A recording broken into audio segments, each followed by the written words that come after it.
33 years ago, I first came to India. I was about 19 years old. I'm just now remembering my first day in this great country.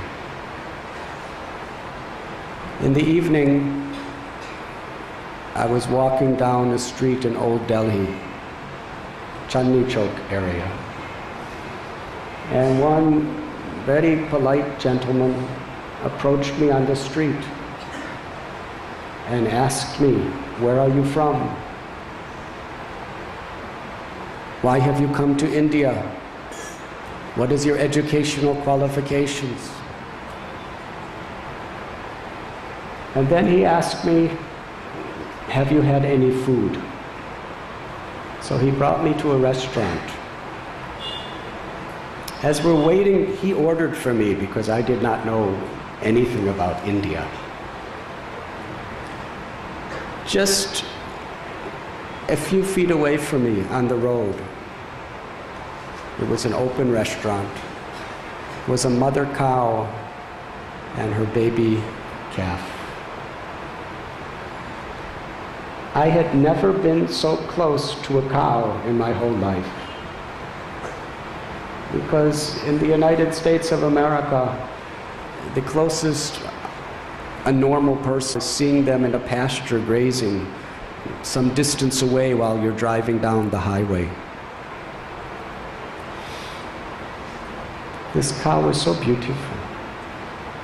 Her eyes were shining, so big, really like lotus petals. So graceful. And her little calf was one of the most beautiful people I've ever seen in my life. So innocent, so life-loving.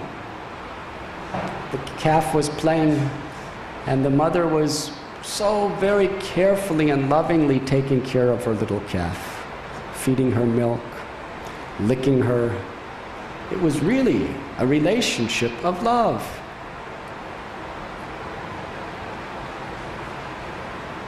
I was thinking that this love between the mother cow and her little calf was as intimate and as real as any relationship between a human mother and her baby. Maybe not with the same intellectual capacity, but from the heart, that mother would do anything to protect and satisfy her calf, and that calf was completely dependent on the shelter of the mother. I was really enjoying this wonderful experience. Then the food came, and I was still looking at the calf and the cow.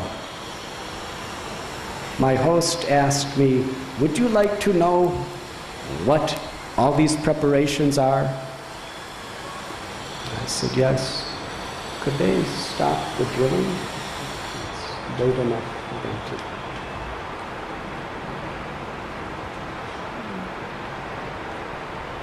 He said, "This is bread.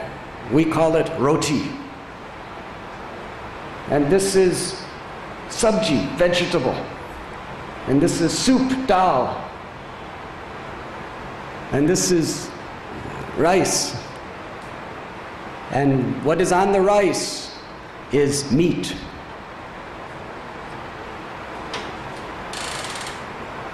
For the first time in my life, I made the connection.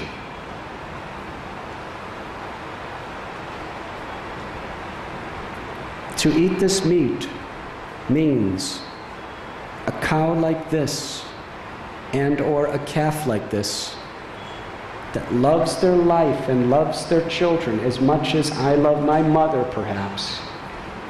They are killed. I was shocked.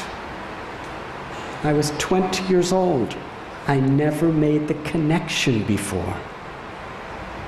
I began to cry. I couldn't eat. My host looked at me like I was crazy. He said, "What's wrong?" I was speechless. I began to reflect, this is the power of habit. Good people, caring people, are indulging in activities that's causing bloodshed, murder, killing, pain to innocent, life-loving animals who are people also. Why? Because of habit. Years later, when I came back to America, I was explaining to people, my relatives, my friends, don't you see the connection? They could see the connection. They could understand it. It's just common sense. You love your dog practically as much or more than your other family members. If the dog of an American dies, or a cat, they weep and cry for days in separation. A person that they love is dead. Can't you see that that cow and that calf is a mother and a child who love their life and love their family as much as you and me?